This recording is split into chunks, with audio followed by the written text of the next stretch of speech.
الرحيم نويت التعلم والتعليم والتذكر والتذكير والنفع والانتفاع والإفادة والاستفادة والحث على التمسك بكتاب الله وسنة رسول الله صلى الله عليه وسلم ودعاء إلى الهدى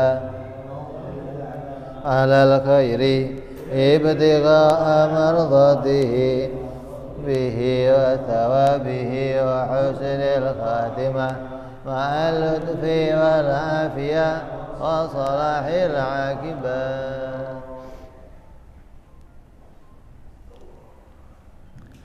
Bismillahirrahmanirrahim. Alhamdulillahirabbil alamin. Wabihi nasta'in ala umuri dunya waddin. Wassalatu wassalamu ala Rasulillah sayyidina wa habibina wa syafi'ina wa maulana Muhammadin sallallahu alaihi wa ala alihi wa sahbihi ajma'in. Amma ba'du. Faqala musanniful kitab Hadratus Syekh Said bin Ki Armiyah rahimahullah wa ghafara lahu wa liwalidayhi wa nafa'ana bihi fid dharain. Allahumma aftah qulubana futuhal arifin wa bihidmatika wansur alaina birahmatika ya arhamar rahimin. Ila anqal.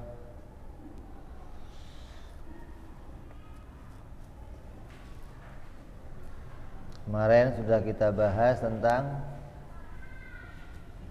istighna. Allah tidak membutuhkan 5 perkara.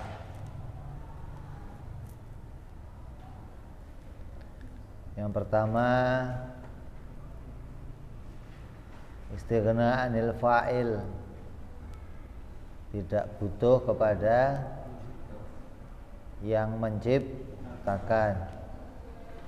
Istighna'u anil mahal, tidak butuh kepada zat yang lain.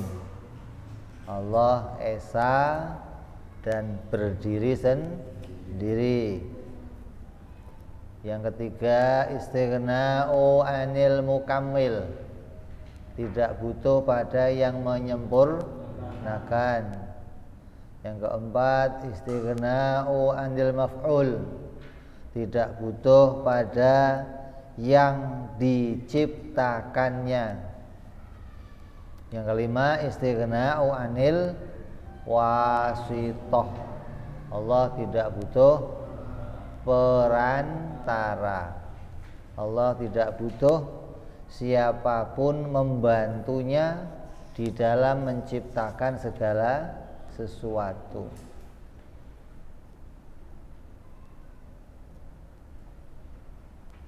Lima perkara ini menjadi makna istighna, yang kesemuanya masuk di dalam maknanya la ilaha illallah. Dalam maknanya la ilaha illallah kemarin sudah kita jelaskan bahwa la ilaha illallah punya makna zat yang tidak membutuhkan segala sesuatu. Diambil dari mana itu? Diambil dari surat Al-Ikhlas. Lam yalid wa lam yulad, tidak butuh diciptakan dan tidak butuh kepada ciptaannya. Kalau bahasa terjemahnya kan tidak dilahirkan dan tidak melahirkan. Jadi maknanya Allah tidak butuh kepada pencipta dan tidak butuh pada yang diciptakan. Maka dari ayat itu diambil makna Allah maha kaya, tidak butuh pada segala sesuatu.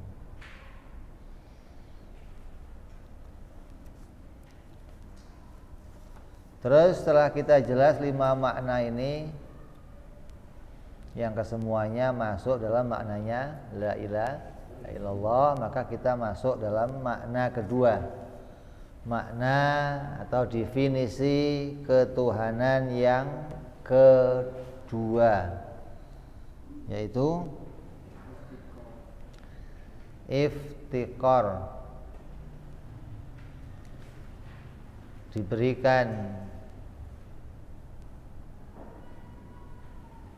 kode atau diberikan tanda khusus oleh orang-orang mutakalimin dengan iftikar. Memangnya Tuhan iftikar? Oh bukan, maknanya makna.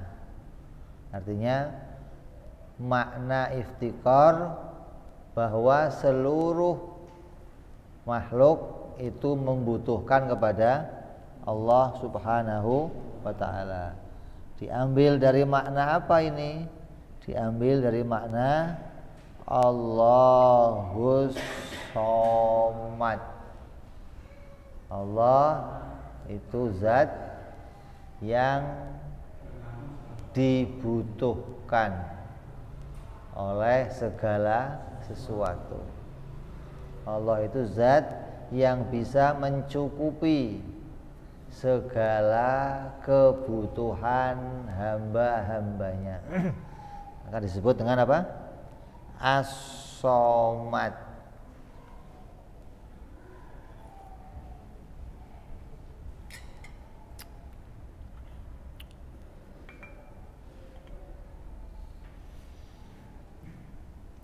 Selanjutnya akan menerangkan mu'taqad, pedoman yang diambil atau dipahami dari maknanya iftikar. Wa innama iftikaru kullu ma adahu ilaihi ta'ala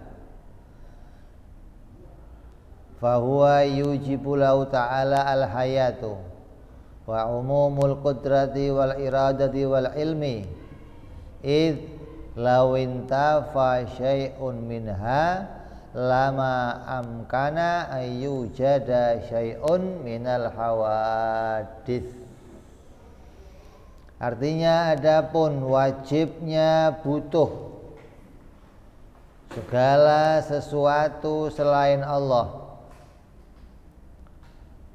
wajib butuh segala sesuatu hanya kepada Allah, maka keadaan ini menunjukkan bahwa pada zatnya Allah itu wajib terdapat 8 sifat,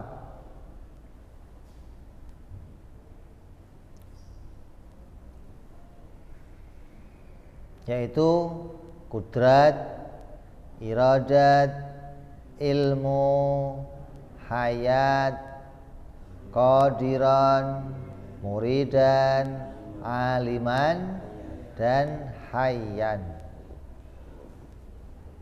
Ini 8 sifat ini wajib ada pada zatnya Allah.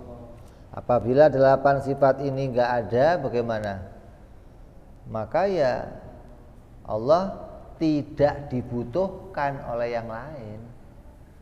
Semuanya butuh kepada Allah itu, pada zatnya Allah ada sifat kudrat, ada sifat iradat. Maka dengan sifat kudrat iradat itu Allah menciptakan segala sesuatu, maka dia dibutuhkan oleh segala yang lainnya.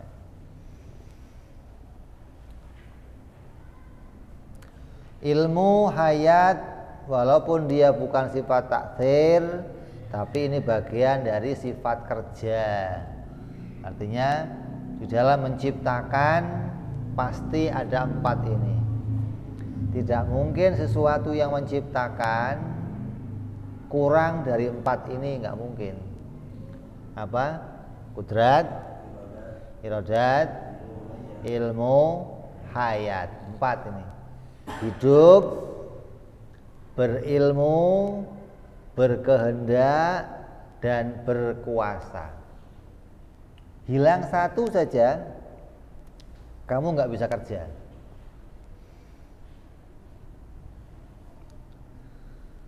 Apa buktinya kalau Allah itu wajib punya 8 sifat ini yang menunjukkan bahwa segalanya butuh kepada Allah? Buktinya apa? Buktinya apabila Allah tidak wajib mempunyai 8 sifat itu, maka Allah akan mempunyai sifat lawannya. Kan kita ini kalau punya sifat harus punya sifat salah satu dari 2 sifat atau dari beberapa sifat. Ada sifat yang hanya berhadap-hadapan dengan satu perkara, tidak punya keadaan yang lain. Seperti hidup. Kalau nggak hidup apa? Mati. Kalau nggak berilmu, bodoh. Kalau nggak kuasa, lemah. Kalau nggak berkehendak, terpaksa. Nah, Allah apabila tidak punya sifat kudrat, iradat, ilmu, hayat, ya nanti akan punya sebaliknya. Hidupnya hidup yang bisa mati. Hidupnya hidup yang bisa mati. Atau kudratnya pakai alat, ilmunya pakai mikir-mikir. Oh, itu semua akan menunjukkan Allah jadinya punya sifat lemah. Apabila Allah tidak wajib punya 8 sifat itu, maka Allah dipastikan dia lemah seperti keadaan makhluk, seperti keadaan manusia. Nah, apabila Allah itu lemah, ya maka pasti Allah tidak bisa menciptakan alam semesta. Apabila Allah tidak bisa menciptakan alam semesta, maka pasti alam semesta ini tidak akan pernah butuh kepada Allah.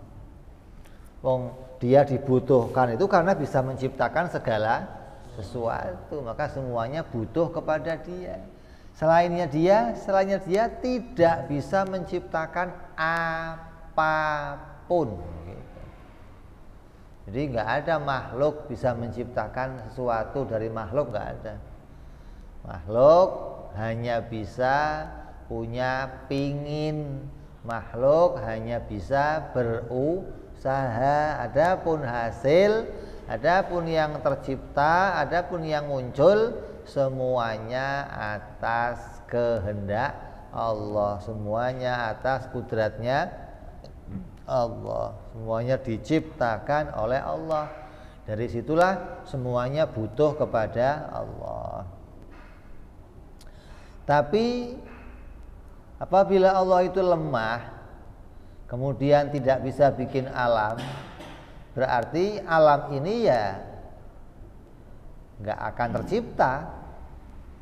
Kalau Allah lemah berarti alam ini nggak akan tercipta. Tapi nyatanya alam semesta ini sudah tercipta. Dan batal yang mengatakan kalau alam ini nggak ada, batal yang sudah kelihatan. Segede gini kok ngomong nggak ada, udah nongol begini.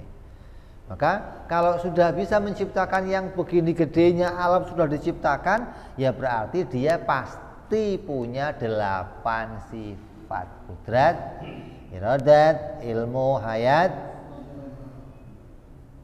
terus qadiran, muridan, aliman, hayyan.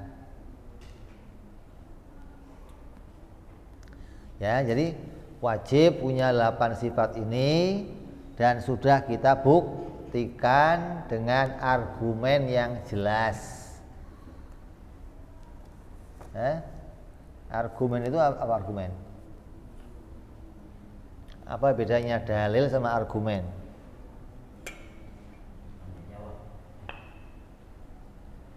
Bedanya dalil sama argumen itu apa?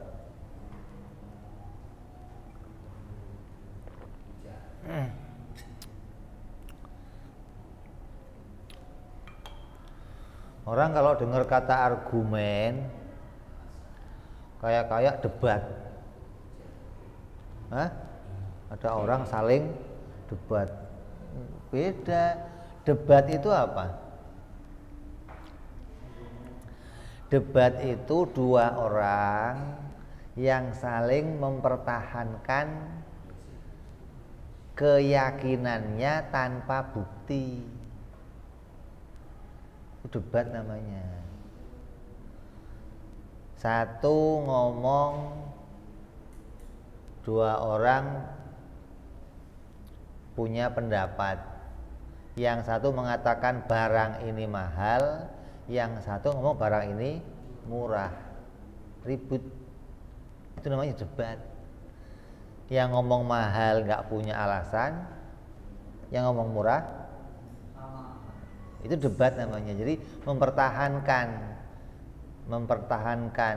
pendapatnya tapi tanpa alasan, itu namanya debat. Itu namanya orang yang maunya menang sendiri. Itu bukan sebuah argumentasi namanya. Apalagi kok dalil, apalagi kok apa? Bukan sebuah dalil, apalagi argumentasi. Nah, apa bedanya dalil? Dalil itu sesuatu yang menunjukkan pada sesuatu yang lain. Itu dalil.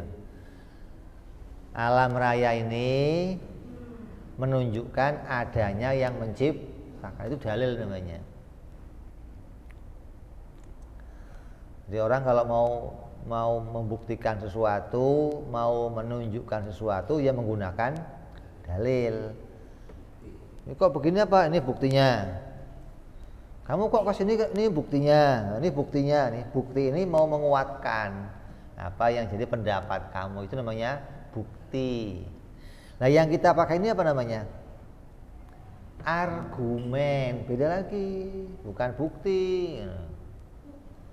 Argumen itu apa? Argumen itu beberapa alasan yang disusun dan mempunyai sebuah kesimpulan yang digunakan untuk mengajak orang lain punya pendapat seperti itu, untuk merubah keyakinan orang agar ikut seperti keyakinan kita.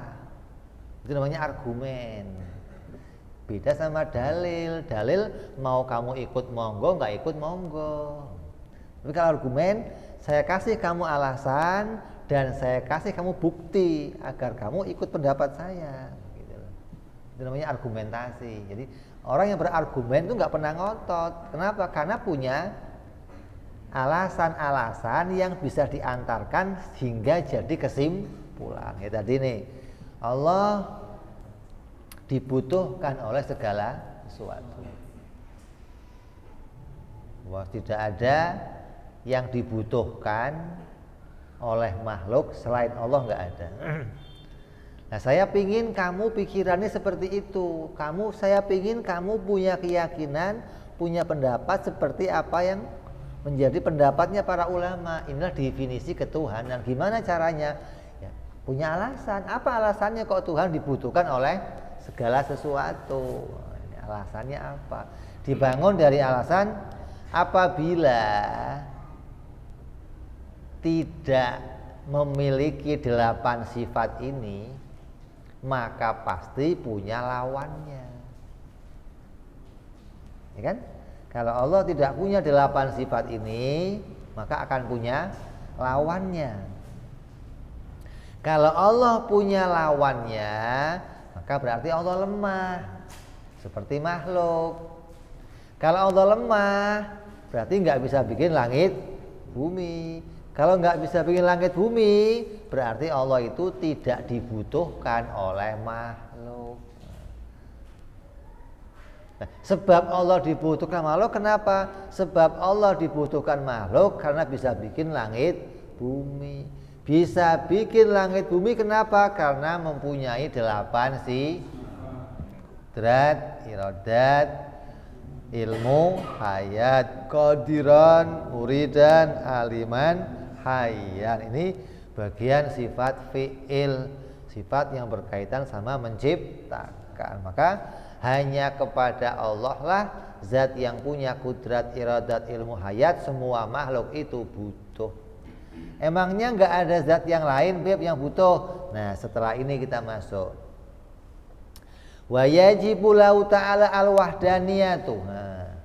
Dan yang menunjukkan pula semuanya itu butuh kepada Allah. Allah mempunyai sifat wahdaniyah. Id lau kana lahu tsanin fil uluhiyati lamaftaqara ilaihi syai'un. Apabila ada yang lain, ada selain Allah yang punya 8 sifat juga. Allah punya 8 sifat, kudrat, iradat, ilmu, hayat. Kok ada selainnya Allah juga punya kudrat, iradat, ilmu, hayat? Ya pasti tidak akan dibutuhkan oleh yang lain. Pasti Allah itu tidak dibutuhkan oleh semuanya. Paling enggaknya separuh gitu loh, paruan. Lah ini maksudnya kalau ada yang lain lagi, Tuhan itu enggak esa, ada yang lain yang punya kudrat, iradat, ilmu, hayat selain Allah, berarti nanti separuh butuh sama Allah, separuh butuh sama zat yang lain. Nah, agar semuanya itu bisa menunjukkan itu hanya butuh kepada Allah, bagaimana? Ya pasti Allahnya hanya esa. Dan itu sudah kita buktikan bahwa kalau Tuhan tidak esa, maka alam ini tidak akan tercipta. Tidak mungkin alam ini tercipta apabila Tuhan tidak esa. Saya tanya, alam ada berapa? 1. Alam ada berapa? 1 alam. Ini alam. Ini alam. Ya, matahari alam. Kamu alam. Ini 1 macam alam itu. Isinya 2, jirim sama a'rad. Ya. Alam 1 macam. Kalau Tuhan itu 2, maka 2 Tuhan itu tidak akan mungkin bisa bikin 1 alam. 2 Tuhan tidak akan mungkin bisa bikin 1 alam. Coba.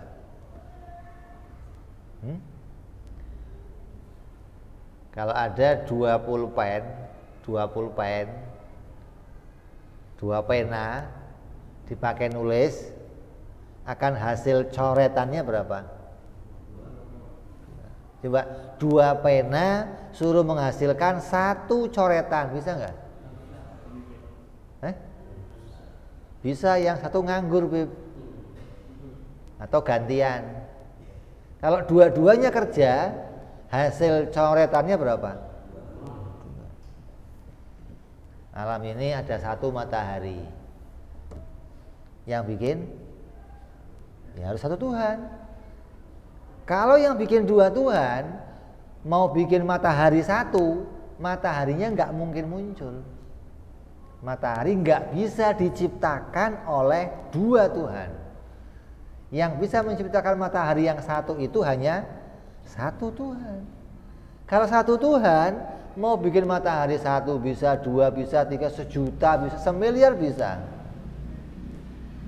Tapi kalau 2 Tuhan bikin 1 saja matahari, nggak mungkin bisa. Contoh gambarnya mana?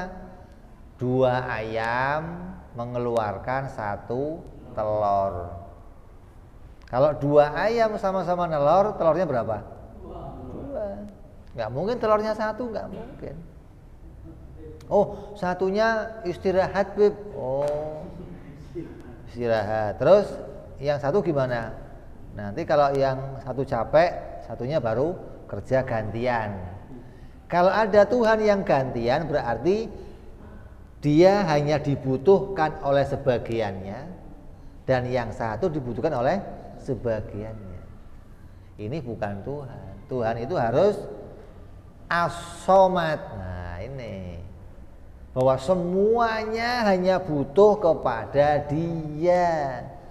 Dia bisa mencukupi kebutuhan semuanya, nggak perlu yang lainnya, nggak perlu, gitu loh. Jadi kita menolak adanya Tuhan yang lain. Kenapa? Karena Allah itu as-somad. Dia sendiri itu bisa mencukupi segala sesuatu. Lah ngapain butuh yang lain?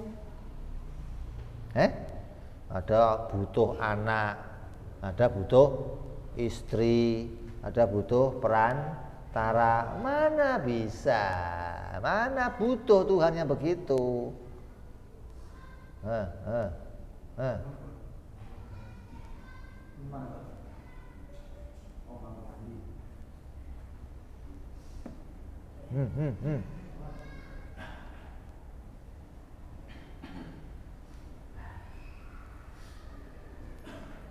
Jadi yang dibutuhkan oleh makhluk itu hanya satu Tuhan. Nah, Allah menyatakan Allah itu as-somad. Dia bisa mencukupi semuanya, nggak butuh lagi yang lain, nggak butuh. Ada Tuhan kok punya anak. Loh, anaknya kenapa? Oh, anaknya ngurusin dunia. Bapaknya ngurusin langit. Oh, lah as-somadnya di mana terus? Terus yang somad yang mana itu? Yang di atas langit, yang bapak apa yang anak yang somad? Sama kayak orang Yunani mengatakan, oh ada Tuhan yang maha dewa, orang Buddha kan, orang India. Ada Tuhan yang kecil-kecil, maha dewanya adalah. Sekarang yang somad yang mana? Yang mencukupi semuanya yang mana? Yang maha dewanya atau yang kecil-kecil itu? Kalau namanya as-somad, maka dia nggak butuh lagi sama yang lain. Yang kecil-kecil yang semuanya itu semua diurus semua sama dia, dipenuhi semua kebutuhannya sama dia. Hingga yang lain tidak berstatus membantu dia. Justru yang lain berstatus dibantu oleh dia, itu namanya as-somad, gitu loh. Hingga Allah bikin malaikat, Allah bikin nabi, Allah bikin yang lainnya, Allah nggak mendapat bantuan dari semuanya. Kenapa? Dia as-somad, dia nggak butuh sama yang lain. Maka as-somad harus esa, harus satu. Kalau as-somad itu dua bagaimana? Ya setengah somad berarti. Lah iya, enggak semangkok somad, enggak setengah mangkok berarti ini. Bagi dua. Jadi akal punya bukti. Apa buktinya kalau somad itu harus satu? Oh, kalau enggak satu ya mestinya enggak bisa somad dia, begitu loh. Kalau dia enggak satu pasti separuh. Oh, ada yang butuh Tuhan air, apa Tuhan yang ngurusin air. Ada yang butuh Tuhan ngurusin tanah, ada yang butuh Tuhan ngurusin dunia, Tuhan ngurusin surga. Berarti kebutuhannya terbagi-bagi. Separuh butuh sama Tuhan yang satu, separuh butuh sama Tuhan yang ini, nggak mungkin, mustahil. Yang namanya somad seperti itu. Tuhan harus dia dibutuhkan oleh segala sesuatu, siapapun yang diciptakannya maka butuh sama dia. Adapun dia tidak butuh partner, tidak butuh pasangan, tidak butuh pembantu, tidak butuh kawan. Itu menunjukkan dia as-somad.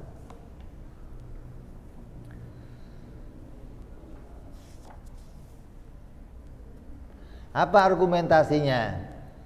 Argumentasinya di sini, apabila Allah itu tidak wajib satu.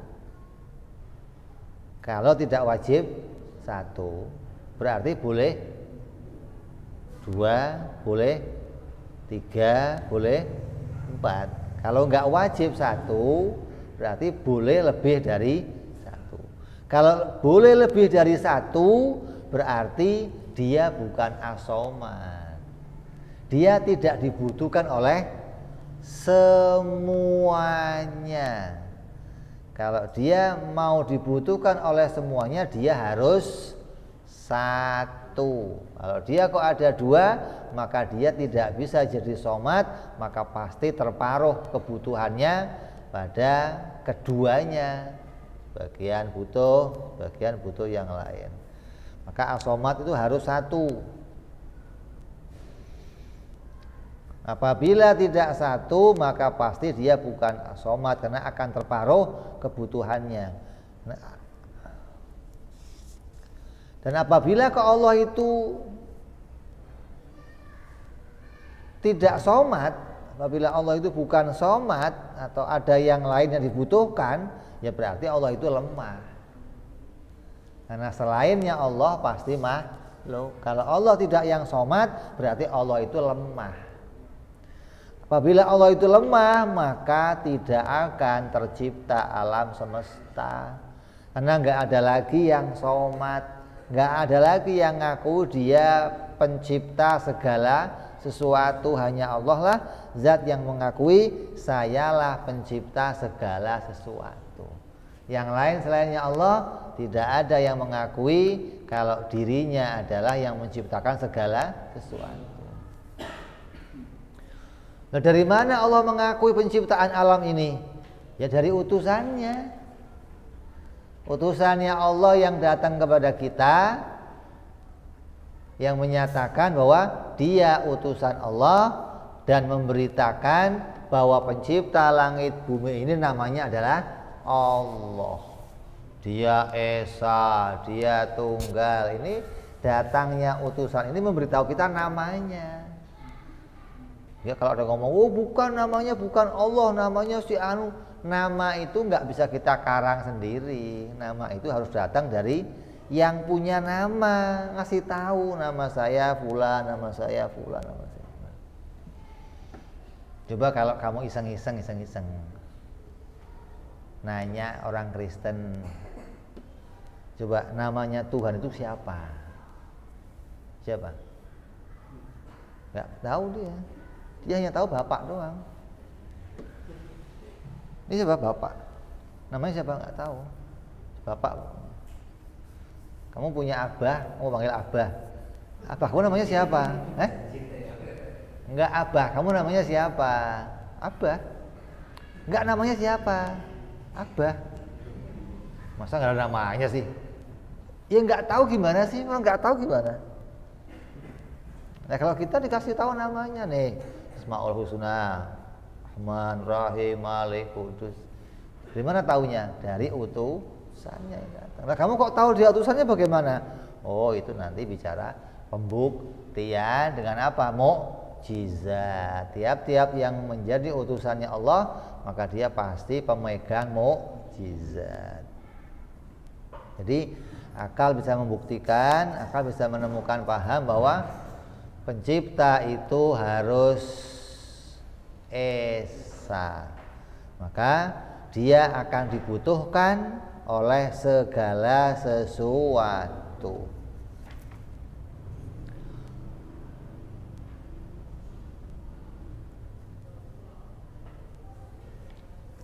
Terus berapa sifat tadi itu?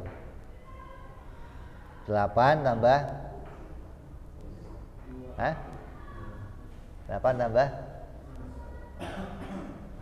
1 berarti berapa? 9 sifat yang menunjukkan sifat wajib.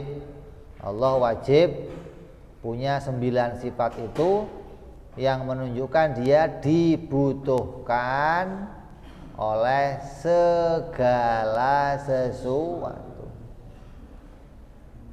Drat, iradat, ilmu, hayat, qadiran, muridan, aliman, hayan, wahdaniyah.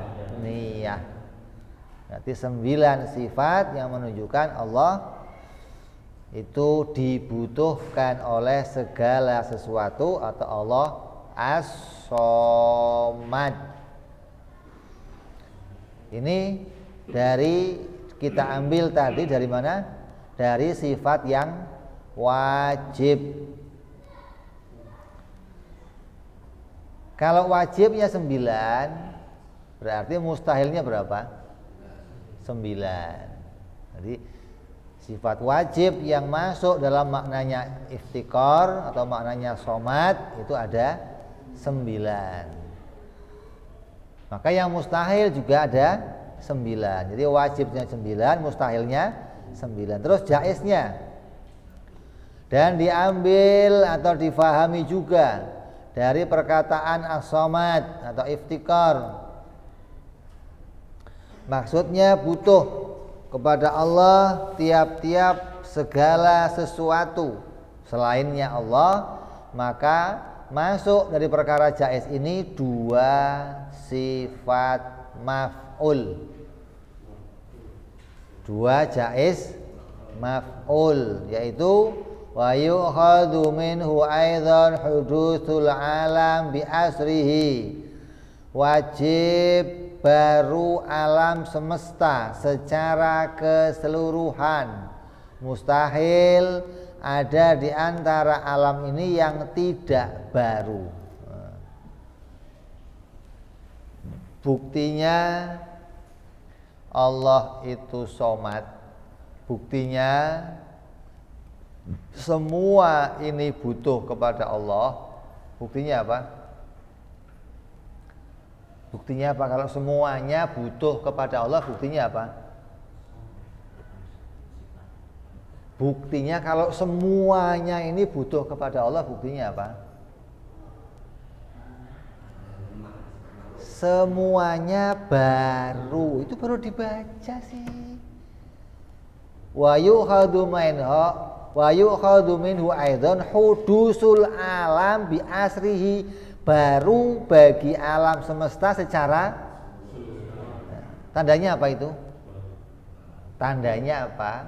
Semuanya butuh diciptakan. Kalau ada satu yang nggak baru gimana? Semuanya baru. Ada satu yang nggak baru selain Allah gimana? Siapa yang lemah? Kalau ada satu yang nggak baru gimana? Ini semuanya satu, ini baru semua ini. Ada satu upil kamu nggak baru namanya, gimana? Ya berarti yang nggak baru itu nggak butuh sama Allah, gitu dong.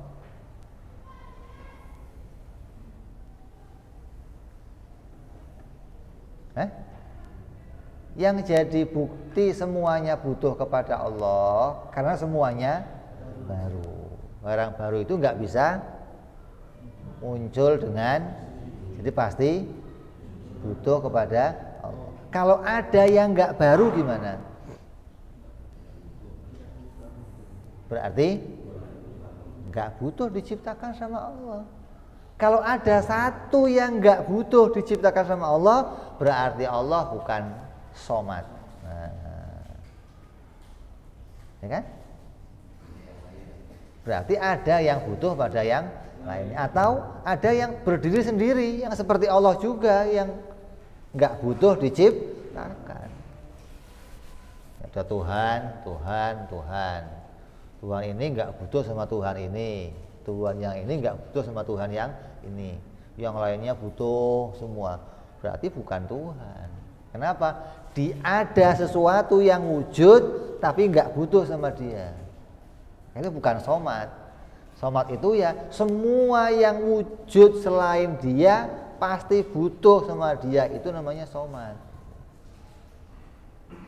Jadi nggak ada yang lain lagi yang bisa menciptakan alam baru ini kecuali hanya Allah. Hingga semua alam ini pasti baru dan penciptanya pasti hanya Allah.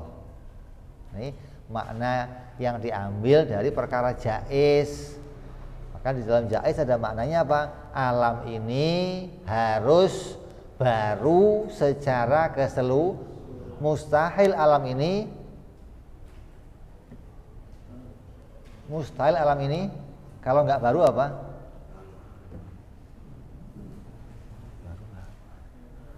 Kalau nggak baru apa namanya? Qadim.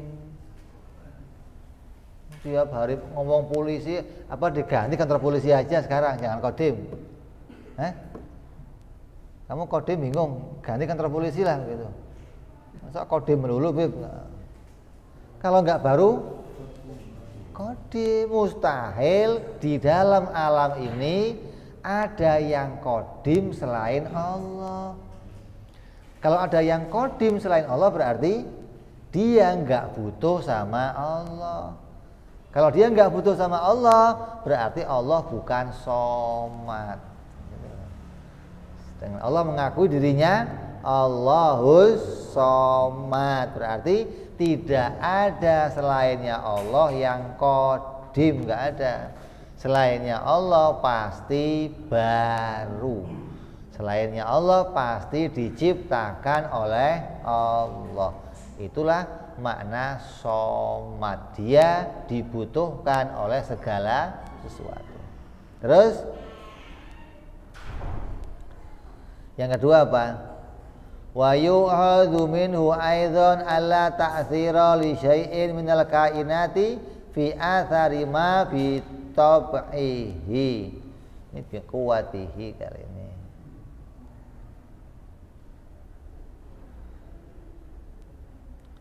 Yang kedua diambil pula dari maknanya jaiz maf'ul, bahwa tidak mungkin bisa memberikan hasil setiap perkara selain Allah dari kekuatan dirinya.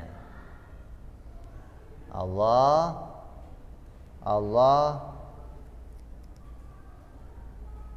tidak membutuhkan bantuan, dan semua makhluk ini tidak ada yang bisa mempunyai hasil sendiri.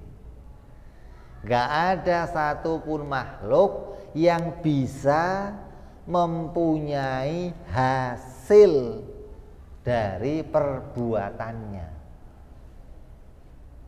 Saya bekerja, kemudian saya punya hasil. Apabila ada makhluk yang bisa bikin hasil dari dirinya, berarti apa? Berarti apa? Coba akal kamu jalan nggak coba? Berarti nggak butuh dengan fiilnya Allah. Nah, kalau ada satu makhluk yang bisa bekerja dan punya hasil dari dirinya, berarti yang dihasilkan makhluk itu nggak butuh kepada Allah. Kalau begitu, Allah bukan somad. Tidak semuanya butuh kepada Allah, ini mustahil. Agar bisa kamu tahu nyata, maka kamu harus meyakini bahwa alam ini tidak ada satupun yang punya hasil. Kalaupun ada hasil, pasti diciptakan oleh Allah. Batu kamu lempar ke atas, jatuh. Jatuhnya bukan karena gravitasi. Kalau jatuhnya karena gravitasi, berarti yang menjatuhkan bukan Allah. Kalau yang menjatuhkan bukan Allah, berarti Allah tidak menciptakan jatuhnya sesuatu. Jatuhnya itu butuhnya pada gravitasi, berarti bukan ciptaannya Allah. Allah bukan somad. Ada satu yang keluar dari ciptaannya Allah, apa? Jatuhnya sesuatu karena gravitasi. Ini mustahil. Gravitasi itu ada enggak? Ada. Yang ngomong gravitasi enggak ada siapa? Tapi gravitasi itu tidak bisa menghasilkan apapun. Kalau dia kok hasilnya diciptakan oleh Allah. Gravitasi itu apa sih? Daya tarik. Jadi nggak mungkin air naik sendiri, mungkin nggak? Kata teori gravitasi, air nggak mungkin naik kecuali pakai pompa. Air selalu turun karena ada gravitasi, nggak mungkin air. Nah, kalau kamu lihat tahu di atas kelapa itu ada air, naik. Itu dari mana isinya? Hah? Kelapa ada degan. Itu isinya dari mana airnya?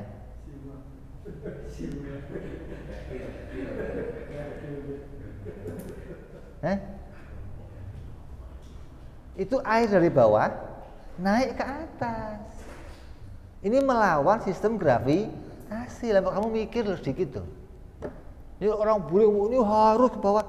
Lah itu airnya kamu minum aja bisa, tinggal coba yang ngisi ulang siapa di atas itu. Itu naik dari bawah ke ada sistem yang Allah ciptakan di situ. Maka Allah mengalahkan gravitasi. Kalau Allah mau dia naik, nggak ada urusan. Allah mau jatuh, jatuh. Jadi jatuhnya sesuatu itu Allah yang menjadikan, naiknya juga Allah yang gravitasi tidak bisa menghalangi. Gitu loh. Gravitasi tidak menyebabkan jatuh dan nggak menghalangi Allah mau bikin naiknya sesuatu. Jatuhnya batu dari atas Allah yang menjatuhkan, naiknya air dari bawah ya Allah yang menaikkan. Tandanya apa ini? Tandanya semuanya butuhnya hanya kepada Allah. Yang naik ya butuhnya kepada Allah, yang turun juga butuhnya kepada Allah, bukan hasil dari perbuatannya makhluk. Jadi ini kalau kamu bisa mengimani ini, maka kita bisa mengimani apapun yang muncul dari perbuatan kita, kemaksiatan, kebaikan, kesengsaraan, kemakmuran, kemaslahatan, semua yang muncul dari perbuatan makhluk itu dimunculkan oleh Allah. Tidak muncul dari dirinya sendiri. Satu menjahati yang lain, satu berbuat baik sama yang lain, satu nolongin yang lain. Terus begini nih. Ini dua-duanya diciptakan oleh Allah. Allah mau bikin ada orang yang baik, ada orang yang jelek. Tidak muncul dari dirinya sendiri. Apabila ada satu perbuatan yang muncul dari dirinya makhluk, ada makhluk punya perbuatan sendiri yang perbuatan itu tidak diciptakan oleh Allah, berarti Allah bukan somad. Ini dua ini masuk dalam perkara jaiz. Hingga jumlahnya berapa tadi? Yang wajib berapa? 8 sifat tambah wahdaniyah berapa? 9 tambah 2 berapa berarti? 11 di wajib, terus lawannya 11 berarti 22. Ditambah yang kemarin berapa? 28 yang masuk dalam maknanya istighna. Maha kaya Allah itu memasukkan 28 sifat. Maka iftikar memasukkan 22 sifat. Hingga jumlahnya berapa? Jumlahnya berapa? 50 sifat, 50 akidah, 50 pedoman yang berkaitan tentang yang masuk dalam maknanya la ilaha illallah. Ini yang harus kita pahami, hingga nanti setiap kita mengucapkan kalimat tersebut tersimpan di dalamnya 50 akidah, 50 makna yang tersimpan di dalamnya. Apabila kita tidak mengingat makna ini, berarti syahadat kita, ucapan, pernyataan kita, deklarasi kita, baru deklarasi yang ikut-ikutan pendapatnya orang lain. Ada, kalau kata Imam Ghazali, ada yang namanya ilmu, ada yang namanya akidah. Ada yang namanya ilmu, ada yang namanya akidah atau pedoman. Yang namanya ilmu kayak apa? Yang namanya ilmu ya kayak yang sekarang ini. Yang namanya ilmu kayak yang sekarang ini. Kamu hadir ke masjid ini ngaji, ini ilmu. Artinya apa? Kamu pengetahuan kamu sesuai. Oh, di Masjid Taubatan Nasuha malam ini ada pengajian. Kamu hadir dan kamu lihat, oh iya, nyata ada maka namanya apa itu? Kamu tahu berarti. Jadi tahu itu menemukan sesuatu sesuai dengan itu namanya ilmu. Memahami sesuatu sesuai dengan kenyataan namanya ilmu. Kalau kemarin atau kiamat itu akan terjadi, ilmu bukan itu. Kiamat akan terjadi, ilmu bukan apa itu? Kenapa bukan?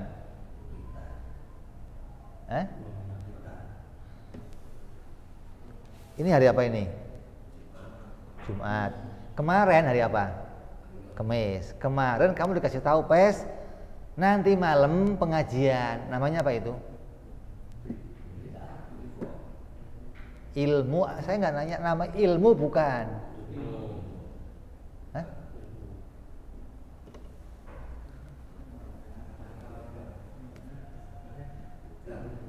Hah?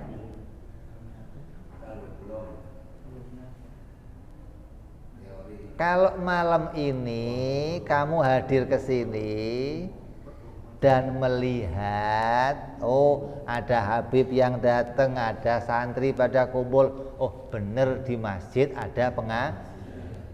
Kalau kemarin beritanya namanya apa itu?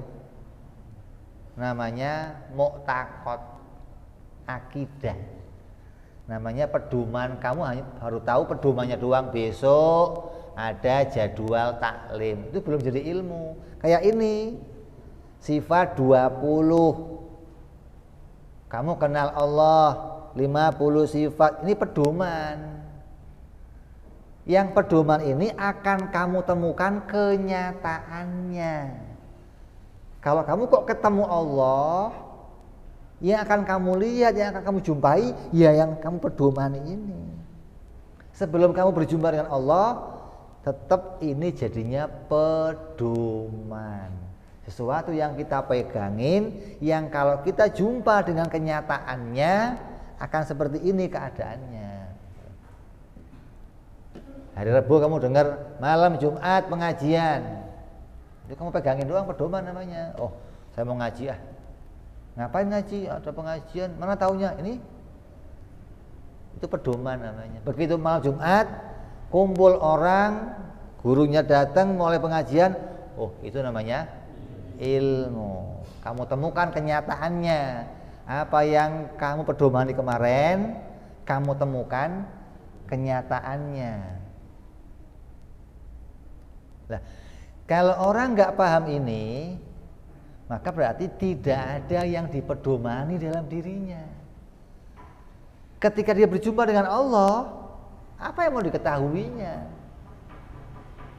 Dia nggak akan tahu ini Tuhan beneran apa bukan. Karena dari awal dia nggak mempedomani. Ada orang nggak ngerti berita pengajian malam Jumat di sini, datang tanya ada apa nih rame-rame? Coblosan bilang. Pilkada. Karena dia nggak ngerti awalnya ada apa gitu loh. Kalau dari awal dia sudah tahu, oh ada pengajian malam Jumat, datang, oh udah mulai ya. Dia akan tahu gitu loh. Tapi kalau dari awal dia nggak punya pedoman apa-apa, ketemu akan nanya dia ini ada apa ini. Nah kamu nggak kenal sifat-sifat Tuhan, Kamu deklarasi saya bersaksi Allah, apa yang kamu saksikan? Apa yang kamu pedomani dari Tuhan? Maka kamu ngomong tapi nggak punya pedoman apa-apa. Nah, kita dituntut oleh agama untuk bisa mengenali Allah dengan sebenar-benarnya. Allah perintahkan fa'lam anahu la ilaha illallah. Jangan sampai kita tidak mengetahui apa yang menjadi hak-haknya Allah. Jangan sampai kita tidak punya pengetahuan, jangan sampai kita tidak punya pedoman tentang ketuhanan dan pedoman tentang kenabian Nabi Muhammad Sallallahu Alaihi Wasallam. Mudah-mudahan Allah jadikan hati kita terbuka, Allah isi hati kita dengan pintu ma'rifat, Allah masukkan dalam hati kita pengetahuan, pedoman yang kuat, pedoman yang benar, sesuatu yang kita pegang untuk keyakinan kita yang benar sampai nanti hari kematian kita, hingga kita bisa punya iman, punya keyakinan yang sesuai dengan apa yang diajarkan oleh para nabi-nabinya Allah, bisa selamat di dunia dan bisa selamat sampai di akhirat berjumpa dengan Allah Subhanahu wa taala sesuai dengan apa yang kita yakini di dunia, dengan petunjuknya para nabi, petunjuknya para ulama, petunjuknya para orang-orang soleh. Mudah-mudahan hati kita tidak gonjang-ganjing sampai nanti hari kematian kita. Amin ya rabbal alamin. Bi barakati Nabi Muhammad sallallahu alaihi wasallam. Lahumul Fatihah. A'udzu billahi minasyaitonir rajim. Bismillahirrahmanirrahim. Alhamdulillahirabbil alamin arrahmanir rahim maliki yaumiddin. Iyyaka na'budu wa iyyaka nasta'in ihdinas siratal mustaqim siratal ladzina an'amta 'alaihim ghairil maghdubi 'alaihim waladdallin. Amin. Ya Rabbana tarafna bi anana tarafna wa anana asrafna ala ladha ashrafna fatub alaina tauba tausili kulli hauba wa solana aurati wa amini rawati wa ufili walidina rabbi wa mauludina wal ali wal ihwani wa sairil hilani wa kulli dhi au jiratin au suhbah al muslimina ajma' fadlan wa judan manna la biktisabi minna bil mustafa rasulina dhabi kulli suli salla wa salam rabbi alaihi andal habbi wa alihi wa sahbi idada tanzi suhbi walhamdulil ilahi fil bad'i wad danahi subhana rabbika rabbil izzati amma yasifun salamun alal mursalin walhamdulillahi rabbil alamin. Assalamualaikum warahmatullahi wabarakatuh.